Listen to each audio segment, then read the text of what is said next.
चंद्र ठाकुर वो सीतामढ़ी जिला से ही आते हैं और उन्होंने महागठबंधन के साथियों को गाली देने का काम किया है। बिहार वहाँ सीतामढ़ी के जो पिछड़ा समाज के लोग हैं, देवेश चंद्र ठाकुर से 5 गुना 7 गुना ज़्यादा वोट उनको नहीं आया है। जनता का विश्वास नहीं मिला है या जनता का ज़्यादा प्रिय नहीं है।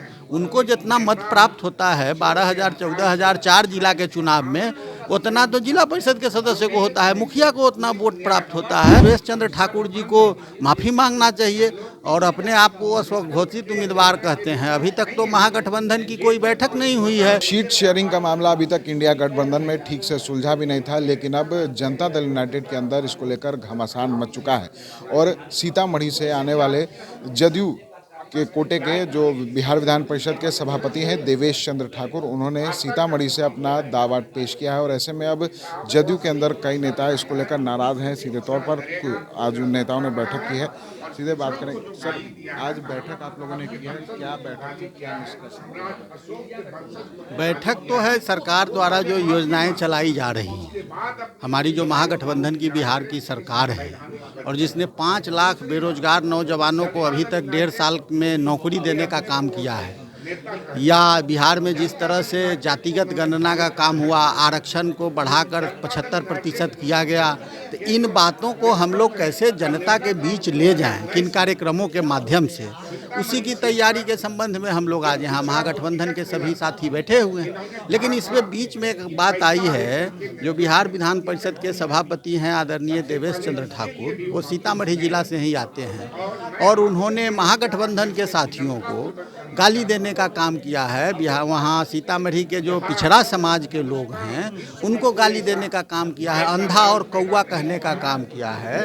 तो क्या आज भी जो मनुवादी सोच के लोग हैं, वो पिछड़े लोगों को कहीं बैठना या एकत्रित होना या एक जगह बैठ के मीटिंग करना या अपनी बात रखना, आज भी उनके लिए गाली सुनने के पात्र हैं और उनको गाली देंगे? तो हम लोग आज इस बैठक के माध्यम से देवेश चंद्र ठाकुर जी से मांग करना चाहते, उनको कहना चाहते कि भाई आपने जो इस तरह के शब्द बोले हैं उसको वापस करिए।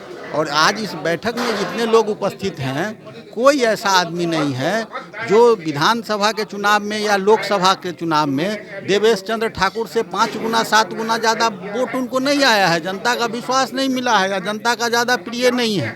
उनको जितना मत प्राप्त होता है 12,000 14,000 4 जिला के चुनाव में, उतना तो जिला परिषद के सदस्य को होता है, मुखिया को उतना वोट प्राप्त होता है। और आप इस तरह के लोगों को आज के समय में भी बर्दाश्त करने को तैयार नहीं है, उनको अंधा और कौवा कहते हैं। तो देवेश चंद्र ठाकुर जी को माफ़ी मांगना चाहिए और अपने आप को स्वघोषित उम्मीदवार कहते हैं। अभी तक तो महागठबंधन की कोई बैठक नहीं हुई है, तय नहीं हुआ है जो कौन सी सीट कौन सी पार्टी लड़ेगी, तो उम्मीदवार कोई कैसे तय हो जाए? चुनाव लड़ने का भी उन्होंने कहा है कि हम सीतामढ़ी से। अच्छा, चुनाव लड़ने के लिए तो हर आदमी स्वतंत्र है, निर्दलीय लड़ता नहीं है। लड़ने वाले लेकिन वो दल के हैं ना, आपके दल के। अरे दल के हैं, उन्होंने कहा है कि हम लड़ेंगे चुनाव। दल उनको अभी जब तक तय नहीं हो जाता है, बिहार में 40 सीटें हैं, पूरे देश में अभी तक कहीं तय नहीं हुआ इंडिया गठबंधन का, एक सीतामढ़ी सीट पर उम्मीदवार तय हो गया है। ऐसा थोड़ा ही होता है। और नेता तो हर आदमी जाता है मिलने या नेता से कहने, तो नेता हर आदमी को कहते जाके तैयारी करिए। तो ये कौन सी नई बात है? तो इस तरह के बात बोल के लोगों को, जो पिछड़े समाज के लोगों को गाली दे रहे हैं, उनको कौवा अंधा कह रहे हैं, तो हम लोग इसी पर बैठे हैं जो देवेश चंद्र ठाकुर जी को माफ़ी मांगना चाहिए लोगों से। और इस तरह की गाली पिछड़े समाज के लोग अब बर्दाश्त करने वाले नहीं हैं, उनको नहीं देंगे। क्या मुख्यमंत्री से भी इन बातों को लेकर बात?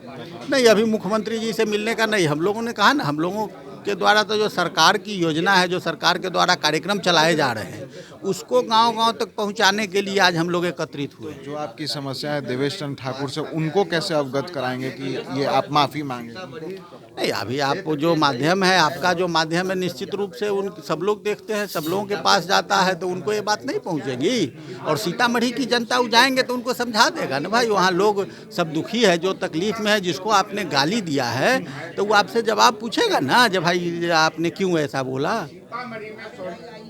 तो कहीं ना कहीं जो देवेश चंद्र ठाकुर हैं, जो बिहार विधान परिषद के सभापति हैं, उनको उनके लेकर अब जदयू के अंदर विवाद शुरू हो गया और सीधे तौर पर कहा जा रहा है कि उन्होंने पिछड़े समाज को गालियां दी हैं। लेकिन कहीं ना कहीं जिस तरह से देवेश चंद्र ठाकुर ने खुद सीतामढ़ी से चुनाव लड़ने का दावा किया था बीते दिनों, तो अब ऐसे में इसको लेकर सियासत अब तेज़ हो गई है और कहीं ना कहीं जदयू में गुटबाजी शुरू हो गई है और विवाद जो है वो देखने को मिल रहा है। अगर अभी तक आपने हमारे चैनल को लाइक सब्सक्राइब नहीं किया है तो जल्द से जल्द कर लें। फेसबुक पेज को भी फॉलो करना ना भूलें। पटना से NBC 24 के लिए विशाल भारद्वाज की रिपोर्ट।